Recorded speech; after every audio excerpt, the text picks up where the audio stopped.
Can I hit you guys with a hot take? Nathan MacKinnon is here and he's ready to play. The team and the depth and, winning a cup. We should totally let him know. I'm sure he'd be ecstatic to know that we're honoring him like this, He gets the very first Good Noodle star.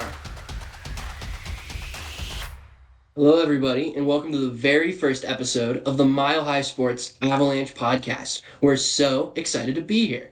My name is Nikki. You can follow me at MolitorsNick on Twitter, which you should. My Twitter page is so good. I'm here with Ian of Avs Insider, the biggest Avs page on Instagram. You should also follow him.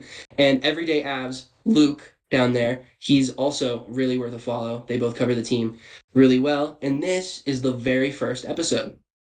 It's a pleasure to be here. Honestly, we're very thankful for Mile High Sports for being able to host us. And, I'm excited for, to talk about what we got to talk about today. Yeah. So, first, I want to introduce myself, and there are a couple other hosts that aren't on this episode that you'll meet in future episodes. But like I said, I'm Nikki. I'm not originally from Colorado, but I'm a lifelong Avs fan and Red Sox fan. I was raised a Sox fan. I'm very sorry, guys. Not really sorry about 2007, though. And yeah, I played hockey for a good couple of years, and now I live out here for college, and I'm pretty blessed to be able to talk about this team and go to Avs games. And yeah, how about you, Ian? Hi guys. So I run the Avs Insider Instagram page. It's a blessing to have all of you, being a part of that and following along and making my passions come to reality. So I am from Denver, grew up in Denver. Just recently moved to Phoenix for school.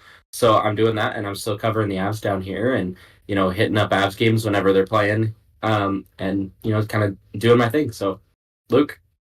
Yeah, I'm Luke. I run the Instagram page Everyday Avs. Um, I've been an Avs fan my whole life.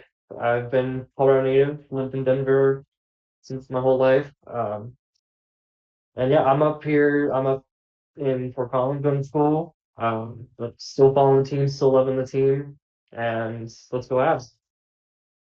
I think that's pretty awesome, except for the Fort Collins part. Let's go Buffs. Uh, so the format of this show is a little bit different than other Avalanche podcasts. It's going to be a bit shorter, and we're going to focus in on one topic each week. And this week, the topic that we're focusing on is honestly the biggest topic throughout the season because he's the biggest player in the world right now. He's an all-star. He's an all-star captain. He's unbelievably unstoppable. We're going to talk about Nathan MacKinnon and how he's, I think, the best player on earth right now. Oh yeah, Nathan MacKinnon is having the season of a lifetime. I mean, dude's outscoring everybody. He just recently passed Kucherov for the league lead in points.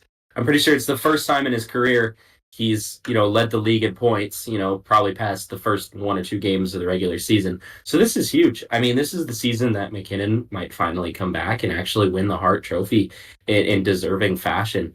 We all thought he got robbed of it, a few years ago, 2017, by Taylor Hall. And, there's an argument there. But I think this year it's really going to be between him and Kucherov. Yeah, and he's always been in that discussion in that debate. It's either McDavid, Matthews, MacKinnon, in whatever order he wants. And for years, he's just been, he's been downgraded as what mediocre, is what national media thinks of him most of the time. But now in the past few weeks, everyone is paying attention to Nathan MacKinnon, and for a good reason. He's just every shift working as hard as he can, scoring goals, getting points. And he's an important part of the Avs team. Well, I don't think there's a more exciting player in hockey this season, like at all. I mean, McDavid had the slow start, and obviously when you watch him, he's all so exciting and he floats on the ice. Matthews with the shot, people get excited for Kucherov and I guess Vancouver because there are people out there that like the Canucks. But it's pretty obvious to me. Nathan MacKinnon's the name in hockey right now. I mean, watching him play, it's ridiculous. The way he skates, the way he shoots, he's better than everybody on the ice, like every shift. It's obvious too when he's having a rough one because he doesn't immediately jump off the screen. If you're ever asking where MacKinnon is, which you haven't done a lot this season, that's like the only way you know he's having an off night. Yeah, no, MacKinnon is having an insane run for a season.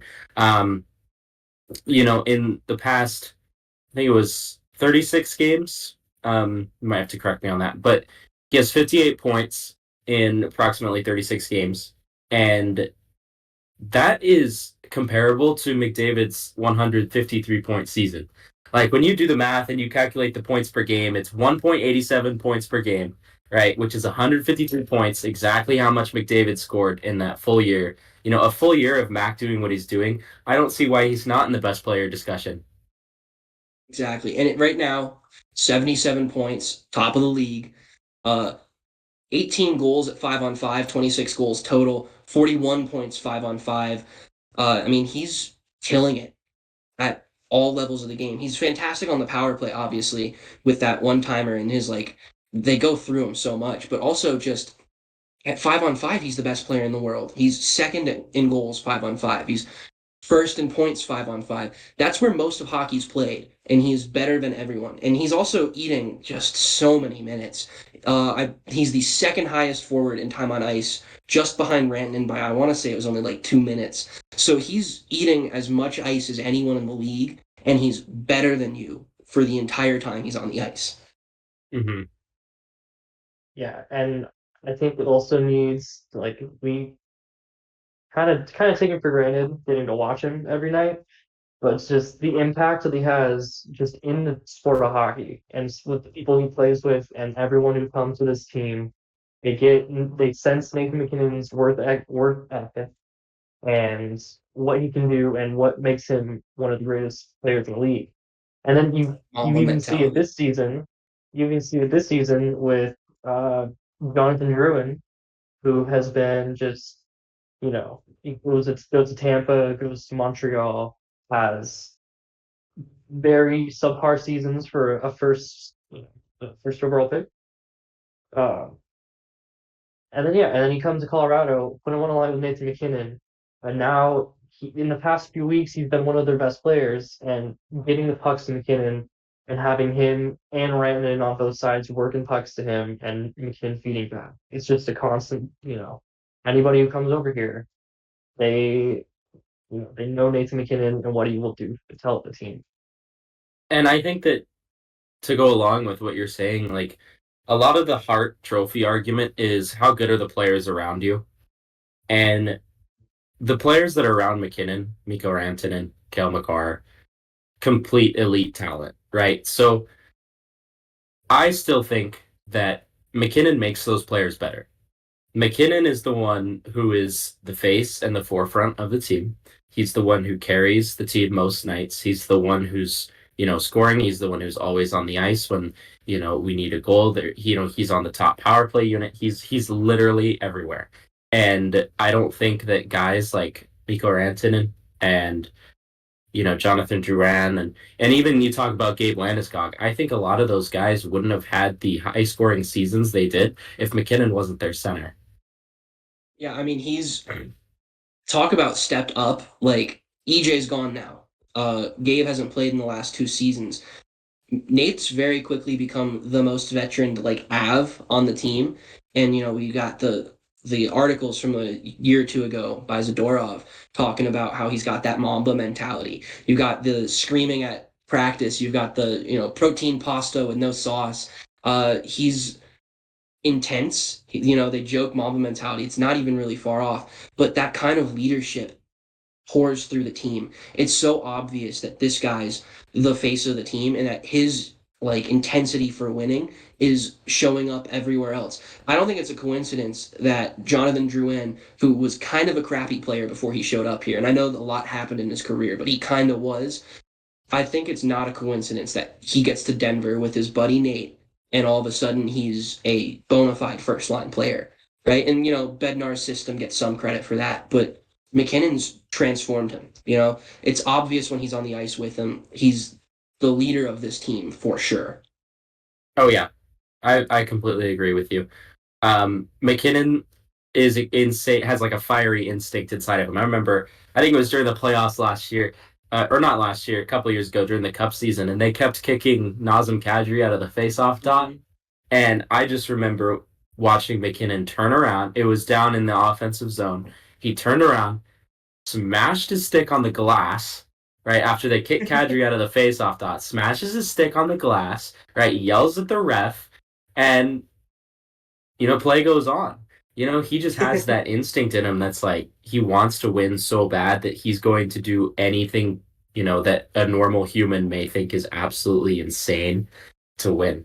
And I mean his diet, I mean it's a healthy diet. He took all the snacks out of the locker room, he's making people around him healthier and when you feel good in your body, you can play hockey a lot better. Yeah. Can I hit you guys with a hot take really fast about Nathan MacKinnon? So obviously this is the best season he's had in his career. I think though, first of all, he should win the Hart this season. If he doesn't, something either goes terribly wrong or the voters have lost their mind. But I think the voters have already lost their mind twice. There's no reason Nathan MacKinnon shouldn't have won the Hart in 2018 or 2019. He was that good both those seasons. The fact that it went to Taylor Hall and Leon Draisaitl is ridiculous, especially Taylor Hall, especially in the season where MacKinnon basically carried us out of the last place finish the year before. This is, I think, obviously again his best season, but this is the first time the hockey world is watching the same MacKinnon that we've all watched for years. It's so obvious that he's just this force on the ice. He Mm-hmm. should have already won a Hart Trophy. And if he doesn't this year, something's wrong with the people that vote. Completely. And I Completely. think it also helps. It also helps when you have him perform on these East Coast trips, which are always important for West teams because that's like the one big chance that a bunch of people in the Eastern time zone where everything is scheduled around them. That's like their taste. Like when in Toronto, when he had that statement goal in the end, put him up in the lead. Mm. That's letting the hockey world know Nathan MacKinnon is here and he's ready to play. And he's not messing around this year at all. He's going to get that Hart Trophy. That is what the dog does, the best player in the goddamn world. All right, I think it's time for us to cover the week that was. The Avs had 4 games last week. This is our little quick rundown of the last week's games. And it starts on January 15th against the Montreal Canadiens. The Avs actually scored first, not something they've done a ton this season, but it didn't last. Only a couple minutes later, they let Slavkovsky score on them, which is a bit disappointing. The Avs and Habs go back and forth in the second, but in the third period, some bad coverage and some not so great goaltending beats them late in the period. They would fall 4-3. Yeah. Then the next night we have the Avs and Senators. First period of that game is kind of back and forth contested. Shots were pretty even, and it was tied up at one as Batherson got one for Ottawa, and then Rantanen, well, seconds later tied it up. Um, but then you head to the second period where the game kind of opened up a whole lot. A lot of goals from both teams. Ottawa goes all the way up to 4-2. Avs get back. It was eventful. Jason Poling got his first NHL goal. Uh, Polinski had a goal called back. And then we get to the second. Avs dominate the rest of the game, and they ended up getting a 7-4 win. 7-4 win. All right, up next came our game in Boston. The Avs outshot the Bruins, actually. However, a really tough first period kind of sealed this one early, which really sucks to say. Boston was up 3-1 by the end of the first. Speaking of Malinsky, he got another assist on a Miles Wood goal in the first period. MacKinnon made it 3-2 late in the second, kind of gave us some hope, but a David Pastrnak hat trick, just too much for the Avs to overcome. Um, honestly, outside of that first period, I thought the Avs played wonderful hockey, and I don't see an issue. And then on January 20th, the Avs would take on the surprisingly good Philadelphia Flyers in Philly, and it was very much the battle of crappy goaltending. The Avs would score 3 goals to go up 3-0. Logan OConnor, Mikko Rent, and Nathan MacKinnon, the only goal scorers on the night. They would eventually build themselves a 5-2 lead, but Philly quickly in the third, with Carter Hart pulled, scored 2 to make it a 1-goal game. The nerves were rising, but Mikko Rantanen scores again. Cale Makar's 300th career point, 1 game slower than Bobby Orr, gives him a 2-goal lead. 3 guys were battling for a hat trick. MacKinnon had 2, Rantanen had 2, and Logan OConnor had 2.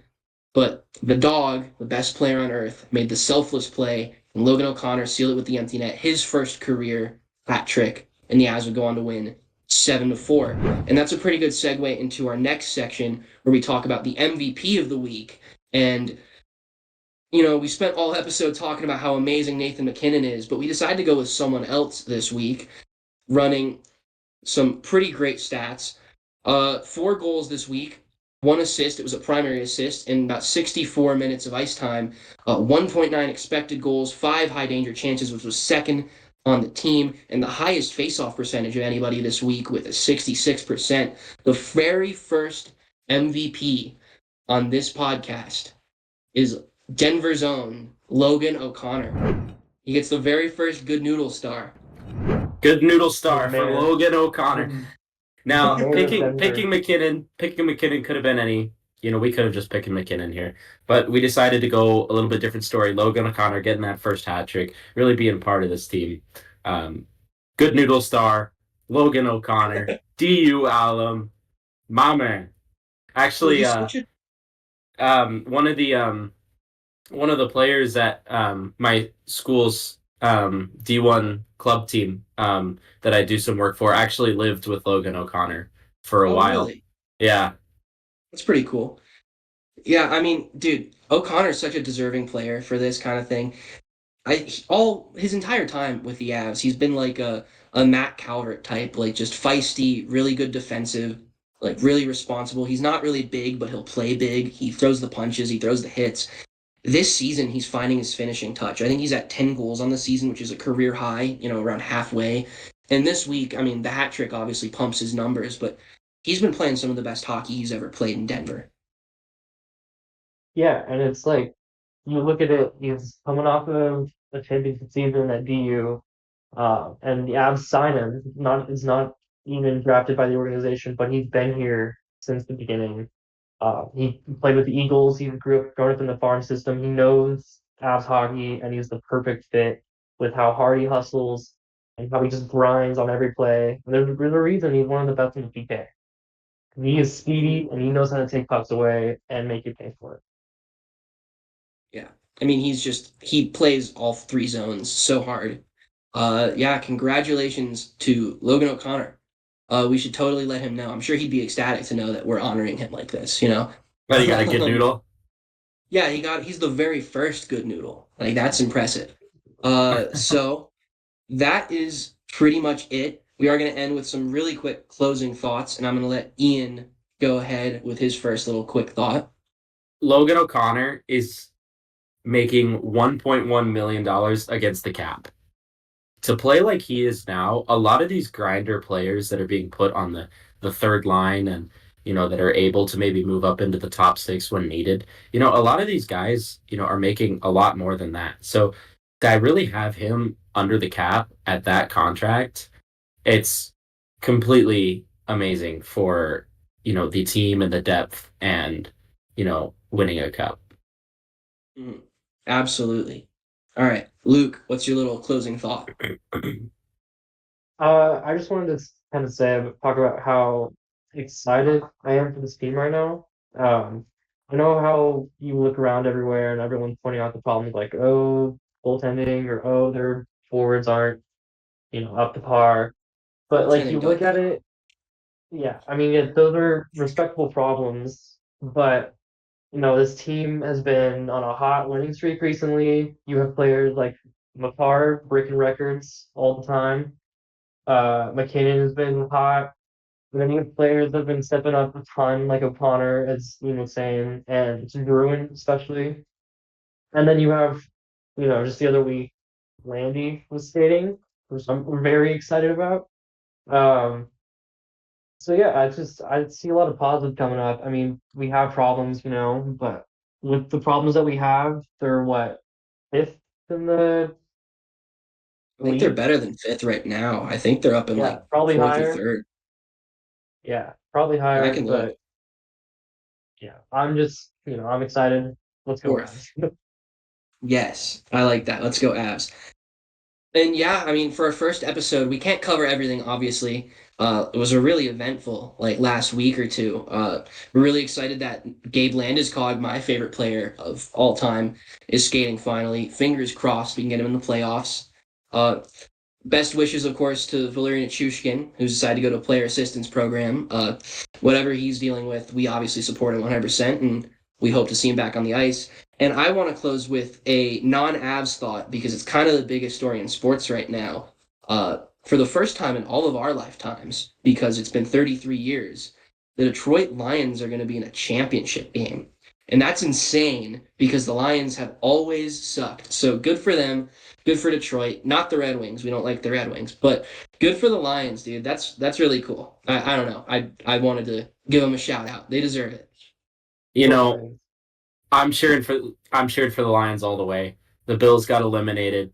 And it's not because I'm a Bills fan. I'm actually a very big Broncos fan. I just hate the Chiefs. Well, yeah. Screw the Chiefs, man. Yeah, You no, can't root for the Chiefs. I cannot believe that Bills kicker missed that field goal. That's so bad. It just breaks my heart seeing Josh Allen, destroy the Chiefs defense and then manage to lose 3 straight times in the playoffs. Yeah, I think that's my real closing statement. Screw the Chiefs, and also screw the Yankees and screw the Blues. And for Michael, screw the Chargers. Yeah, screw the Chargers. Real Michael's Team another one of the 5. members of the podcast. You're Screw great the at Chargers. graphic design, but oh my god, screw the Chargers. Dude shows up to my house in a fake Chargers jersey. Disgusting. Oh, Actually disgusting. And you know what? He's recording this podcast right now with his mic off, hearing and it. I know that he wants to say something right now. Yeah, see, look, he's typing in our document right here. That's crazy. Of course. Well, with that, we can say confidently that somehow we got through the very first episode of the Mile High Sports Avalanche podcast. Thank you guys so much for watching. We're going to do this once a week, maybe more. We haven't really planned that out too much, and there's a lot of other stuff in the works. Make sure you go follow us on all of our pages because we're the best, especially me, honestly. I'm pretty great. And we will see you all next time. Thank you so much for watching.